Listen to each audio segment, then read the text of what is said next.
अभी तक हमने व्यंजनों को पढ़ा, ठीक है।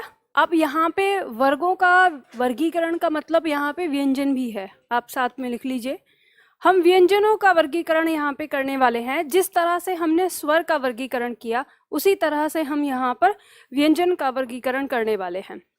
तो सबसे पहले हम यहाँ पर लेते हैं घोषत्व के आधार पर। अब आपने किताबों में पढ़ा होगा कि घोषत्व के आधार पर दो प्रकार के हमारे वर्ण होते हैं, अघोष और सघोष, ठीक है। फिर जब आप उसको पढ़ते हैं, आप अघोष और सघोष की परिभाषा कि अघोष व्यंजन वे होते हैं जिनके उच्चारण में कंपन नहीं होता है और सघोष व्यंजन वे होते हैं जिनके उच्चारण में हमारे स्वर तंत्र में कंपन होता है। तो इस तरह से आपने पढ़ा और इस तरह से पढ़ते हुए आपने रटा भी है, लेकिन ये चीज़ आपको समझ में नहीं आती कि क्या कंपन और कहाँ पर कंपन, क्यों, कैसे। तो सबसे पहले हम यहाँ पर जानेंगे कि घोषत्व का मतलब क्या है। घोषत्व का मतलब है, यहाँ घोष जो अर्थ है उसका अर्थ है कि स्वर यंत्र में ध्वनि का कंपन। अब स्वर यंत्र क्या है? स्वर यंत्र किसे कहेंगे? स्वर यंत्र या स्वर तंत्र। तो जो हमारा श्वसन तंत्र होता है, श्वसन तंत्र जिससे हम सांस लेते हैं, उसी को हम स्वर यंत्र कहते हैं। यानी उसी की मदद से अगर हमारे फेफड़े ना होते तो हम बोल नहीं पाते। हम बोलते कैसे हैं? हमारे फेफड़े जो हवा आती जाती है उस हवा में कंपन उत्पन्न करके हमको वो शक्ति प्रदान करते हैं जिससे हम बोल पाते हैं। जैसे बांसुरी होती है ना, बांसुरी में आप हवा को ही प्रवाहित करते हैं और उसके जो छिद्र होते हैं किसी को कहाँ कैसे बंद करके उसी से अलग अलग तरह की ध्वनियाँ निकालते हैं। तो वैसे ही हमारा शरीर है, हमारे शरीर का जो यंत्र है ये स्वर यंत्र, इससे हम जब बोलते हैं तो हम बोलने में अपने जो मुख के अंग हैं उनको इधर उधर, कभी तो हम जीभ को मोड़ के, कभी साइड में, कभी दांत से, कभी तालू के नीचे, कभी मूर्धा, इन जगहों पे उसका प्रयोग करके हम अपने मुख से आवाजें निकालते हैं। तो समझ रहे हो ना ऊपर वाले का तंत्र कितना बढ़िया है ना। तो इस तरह से हमारी आवाज निकलती है, उत्पन्न होती है। तो कहने का मतलब यहाँ पे घोष का अर्थ, तो अब हमें ये बात समझ में आ जाती है कि अघोष अ लगा है मतलब जिसमें कंपन उत्पन्न नहीं होगा, यहाँ पे स लगा है मतलब जिसमें कंपन उत्पन्न होगा। तो चलिए इनके आगे, दोनों के आगे परिभाषा लिखते हैं। परिभाषा लिखते हुए हम आगे बढ़ते हैं। लिखिए, जिन व्यंजनों में, सबसे पहले अघोष के सामने एक परिभाषा लिखनी है। जिन व्यंजनों के उच्चारण में स्वर तंत्र में कंपन उत्पन्न नहीं होता, अब ब्रैकेट में लिखिए ना के बराबर, ना के बराबर। या तो हम सीधा कहते हैं कि कंपन उत्पन्न नहीं होता, या हम कहते हैं कि ना के बराबर, मतलब अगर होता भी है तो बहुत मामूली सा होता है, ठीक है। ना के बराबर उत्पन्न नहीं होता, कॉमा लगा के, उन्हें अघोष व्यंजन कहते हैं। उन्हें अघोष व्यंजन कहते हैं। नीचे लिखिए, जैसे हर वर्ग का पहला दूसरा व्यंजन। इस बात को समझते हो? हर वर्ग का पहला दूसरा का मतलब क्या है? मतलब ये कि जब हमने स्पर्श व्यंजन पढ़ा था तो हमने पढ़ा जैसे क वर्ग का पहला क, च वर्ग का पहला च, ट वर्ग का पहला ट, त वर्ग का पहला त और प वर्ग का पहला प। तो ये अपने अपने वर्ग का पहला वर्ण है, ठीक है। तो हम पहले व्यंजन की बात कर रहे हैं, और जब इसका दूसरा आएगा, दूसरा व्यंजन की बात कर रहे हैं तो दूसरा, ठीक है। तो इस तरह से हम बात कर रहे हैं।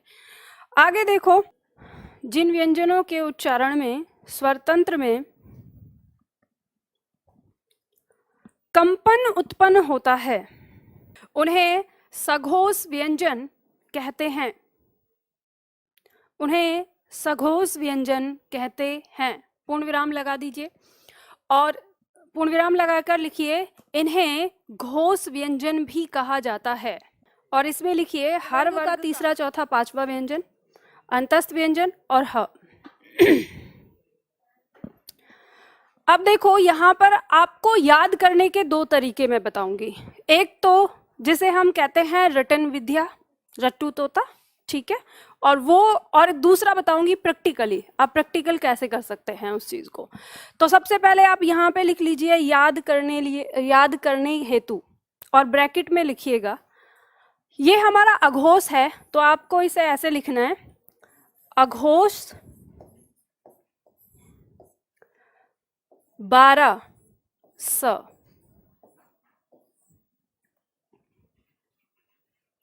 अब ये समझ रहे हो ना कैसे हो जाएगा? जब आप इसे ऐसे याद रखेंगे, बस इतना याद कर लीजिए, इसको कहेंगे रट्टू तोता वाला अघोष 12 स। आपको परिभाषा याद नहीं करनी, आपको कुछ भी याद नहीं करना, आप इस तरह से लिखने हैं अघोष 12 सा। जैसे ही वो पूछे निम्न में से अघोष है या निम्न में से अघोष नहीं है, तो 12 का मतलब क्या है? पहला, दूसरा, और इस स से याद रखो तीनों सा। ठीक है, इस तरह से तो आपको पता चल जाएगा कि अघोष जब वो पूछे तो आप इस तरीके से इसे याद रख सकते हैं। ठीक है, इसके बाद जो आपका सघोष आता है तो इसमें लिख लीजिए सघोष। इसके लिए आगे रखिए ये तीसरा, चौथा, पांचवा, यानी 345 अंतस्थ ह। अब अंतस्थ इसलिए याद रखना है, यर अल व इसी के अंदर आ रहे हैं, अंतस्थ ह। सघोष 345 अंतस्थ ह, इस तरह से याद कर लीजिए। परीक्षा में जाने से पहले भी 2 मिनट पहले भी याद करके चले जाएंगे तो याद रहेगा ना। सघोष और सघोष का मतलब घोष, दोनों एक ही हैं, आ जाते हैं जब। ठीक है, एक तो तरीका ये हो गया। और इसको याद करने से ये वाला जो तरीका है, कई बार ये धोखा भी दे जाता है, हम उल्टा समझ जाते हैं या हमें समझ में नहीं आता। लेकिन जो समझने वाला प्रैक्टिकल वाला जो होता है वो हमेशा के लिए आपके दिमाग में बस जाएगा। और वो क्या तरीका है? तो वो तरीका ये है कि जैसे इसकी परिभाषा ने क्या कहा? इसकी परिभाषा ने कहा कि जब हम इनका उच्चारण करते हैं तो हमारा जो स्वर तंत्र है उसमें कंपन न के बराबर होता है। लेकिन जो सघोष है, जब हम इन वर्णों का उच्चारण करते हैं तो हमारे स्वर तंत्र में कंपन होता है बहुत ज़्यादा। तो हम इसे कैसे प्रैक्टिकल कर सकते हैं? तो देखो, ये जो आपका कंठ है, यहाँ पे जो ये थोड़ा उभरा रहता है, आपको अपनी जो उंगली है उस पे इस तरह से हल्के टच करानी है कि हवा आती जाती रहे। अब ऐसे नहीं दबा के, बिल्कुल मारने वाली स्थिति नहीं, बिल्कुल बहुत हल्की, इतनी कि आपकी उंगली को पता भी ना चले कि टच हो रहा है या नहीं। और उसके बाद आप उच्चारण करिए क ख ग घ ण। ये जो कंठ है ना, जो कंठ होता है आपका, इस पे तो आपको अपने आप पता चलेगा जब आप बोलते हैं क ख तो बहुत मामूली सा आपको कंपन देगा। लेकिन जैसे ही बोलेंगे ग घ ड़ तो आपकी उंगली में वो कंपन महसूस होता है ना। तो बस क ख, दो पहले दूसरा वर्ण हो गया और तीसरा चौथा पांचवा उसमें कंपन हो गया। तो आप इसको इस तरह से याद रख सकते हैं, आराम से प्रैक्टिकल कर सकते हैं। अगर कहीं नहीं तो परीक्षा में भी बोल के देख सकते हैं, किसी को पता नहीं चलेगा कि देखो नकल कर रहे हैं, है ना। तो इस तरह से आप याद कर सकते हैं इनको। और फिर इसके बाद आपका अंतस्थ व्यंजन, आप इसे ऐसे याद रख सकते हैं, इनका भी उच्चारण करके देखें। इनका भी उच्चारण जब आप ह बोलते हैं तो ह तो ऐसे ही कंठी है आपका। इसका कौन सा उच्चारण स्थान था? कंठ के भीतर से था ना। तो जब ये कंठ के भीतर से आता है तो ये तो पूरा ही वाइब्रेशन लेके आता है, तो ये तो अपने आप में है ही। तो इस तरह से आप इसको याद रख सकते हैं। ठीक है, अगला देखो, अगला आधार हमारा क्या है? अगला आधार है प्राण तत्व के आधार पर। ध्यान देना, ये जो प्राण शब्द है, इस प्राण शब्द का अर्थ होता है हवा यानी सांस से। कई बार ऐसे प्रश्न भी आ जाता है कि प्राण का अर्थ क्या है, तो आगे लिखा हुआ है, लिखने की जरूरत नहीं है। ध्यान रखिएगा, इसको काकल भी कहते हैं। काकल आवाज के लिए ही कहा गया है, ठीक है, हवा यानी सांस के लिए। ये भी 2 प्रकार के होते हैं, अल्प प्राण और महाप्राण। याद रखने का तरीका सिर्फ इनके नाम में है, परिभाषा को मत रटो। अल्प माने कम और महा माने अधिक, और प्राण मतलब सांस, हवा, यानी कम हवा। तो हम कह सकते हैं जिनके उच्चारण में कम हवा लगती है वो उन्हें हम क्या कहेंगे? अल्प प्राण कहेंगे। और जिनके उच्चारण में अधिक हवा लगती है उन्हें हम क्या कहेंगे? महाप्राण कहेंगे। एक बार समझने के बाद फिर हमें कोई जरूरत नहीं कहीं उसको और समझने की, बस आप अपना नोट्स पूरा करिए, परिभाषा लिखिए। इसके आगे सबसे पहले अल्प प्राण के आगे लिखना है आपको जिन व्यंजनों के उच्चारण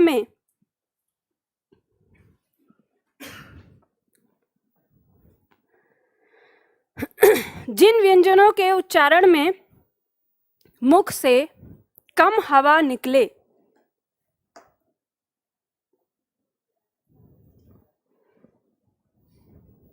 जिन व्यंजनों के उच्चारण में मुख से कम हवा निकले उन्हें अल्प प्राण व्यंजन कहते हैं।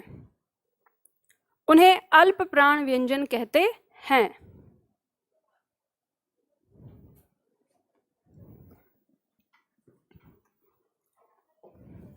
जैसे में लिखिए,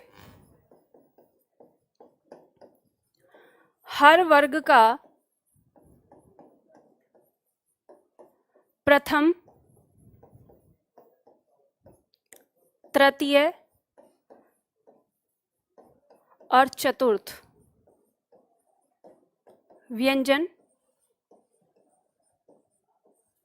हर वर्ग का प्रथम, तृतीय और चतुर्थ व्यंजन और अंतस्थ व्यंजन।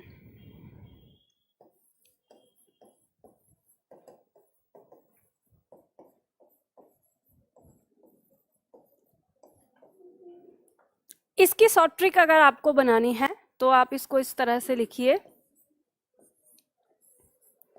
अल्प प्राण, आगे प्रथम, तृतीय, सॉरी चतुर्थ नहीं होगा, ये पंचम, पंचम व्यंजन है, ठीक है, सही कर लीजिए। तो प्रथम, तृतीय और पंचम, यानी ये 135 और आगे अंतस्थ।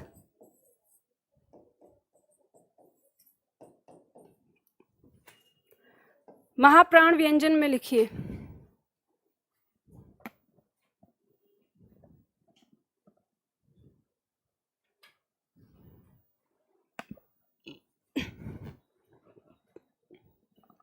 लिख लिया ये? चलिए, महाप्राण व्यंजन में लिखिए परिभाषा, जिन व्यंजनों के उच्चारण में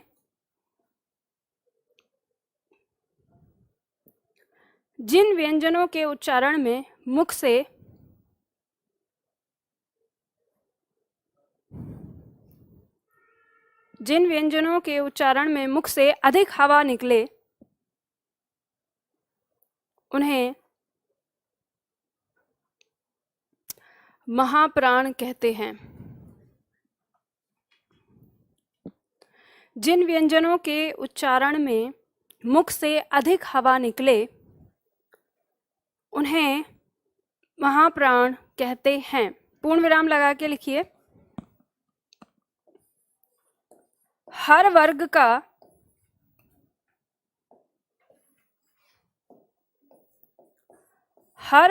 का दूसरा, चौथा व्यंजन और ऊष्म व्यंजन। ऊष्म व्यंजन आपको पता ही है, तीनों स और ह आ जाएंगे, ठीक है।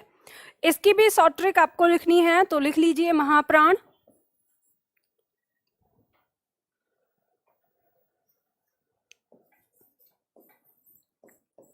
महाप्राण, दूसरा, चौथा ऊष्म। तो इस तरह से याद रख सकते हैं। देखो, जब आप इनकी परिभाषा और इसका प्रैक्टिकल कर लेते हैं उसके बाद ये शॉर्ट ट्रिक याद रखेंगे, शॉर्ट ट्रिक भी आराम से याद रहेगी और चीजें भी आपको समझ में आएंगी, ठीक। तो लास्ट के लिए जब हम अपनी पूरी वर्णमाला कर लेंगे तो लास्ट में हमें हर चीज को याद रखने के लिए एक छोटे छोटे कोड निकालने पड़ेंगे। तो वो कोड हमारे इसी तरह से होंगे हर पॉइंट से, ठीक है। तो उससे आपको रिवीजन करना आसान रहता है। अब इसका प्रैक्टिकल समझिए। जैसे इसने कहा है कि मुख से कम हवा निकलना और मुख से अधिक हवा निकलना, हम इस बात को प्रूफ तो करें कि सच में निकलती है हवा उतनी कि नहीं निकलती है। तो देखिए, जैसे आप उच्चारण करते हैं क और उसके बाद आप बोलते हैं ख, तो क की तुलना में ख बोलने में ज्यादा हवा लगती है, ठीक है, उसकी तुलना में। फिर बोलते हैं ग, घ, तो ग की तुलना में घ में ज्यादा हवा लगती है और फिर हम ड़, उसमें भी कम। तो इस तरह से हमारा पहला, तीसरा और पांचवा कम हवा लगने वाला वर्ण यानी अल्प प्राण, और दूसरा, चौथा ये ज्यादा हवा निकलने वाला, और सारे इसी तरह से बोले जाते हैं। तो आराम से हमारी जो चीज़ है प्रैक्टिकल भी होती है, तो हम चाहे बोल कर देख लेंगे उसको, चाहे हम ऐसे याद करके देख लेंगे, ठीक है। तो ये चीज़ आपको याद हो गई। अब यहाँ पर एक चीज़ और लिखिए, या तो लिखी होगी, नहीं लिखी हुई नहीं है, इसके नीचे एक नोट बनाइए, नोट, जहां पे आपने लिखा है महाप्राण जो लिखा है उसी के नीचे अयोगवाह से ऊपर यहाँ आपको एक नोट बनाना है। नोट में लिखिए ये महाप्राण में आता है, ठीक है, महाप्राण के अंदर।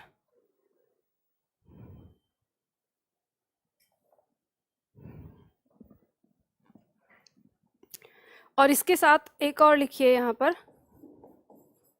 स्वर सघोष वर्ण होते हैं,